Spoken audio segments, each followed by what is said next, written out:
आज आमचं पार्सल येणार होतं तर आम्ही लय खुश होतो. मग तुम्हालाच माहीत आहे एखादी वस्तू घ्यायला गेलो तर कसं वाटते म्हणाले आपल्या.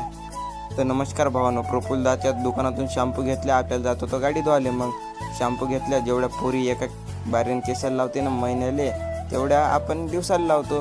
मग मामान खर्रा घेतला. खर्रा खाल्ल्याशिवाय दिमागच चालत नाही मामाचा. मग आलो ना धरणावर. काही फायलं नाही फिलं नाही, डायरेक्ट पाण्यात टाकली. मग मामानं जमत नाही. इथं गाडी कोणाची? मग गाडी म्हणाल नाही, पुढं डट बाईक आणि पाण्यातली गाडी होई ही. गाडीचं नाव तुम्हाला तर माहीत आहे. मग तरी सांगून देत तुम्हाला मी, हायाबुजा या गाडीचं नाव. लोक गळ्यात हार टाकून सत्कार करते, आपण शॅम्पू टाकून करू मामाचं.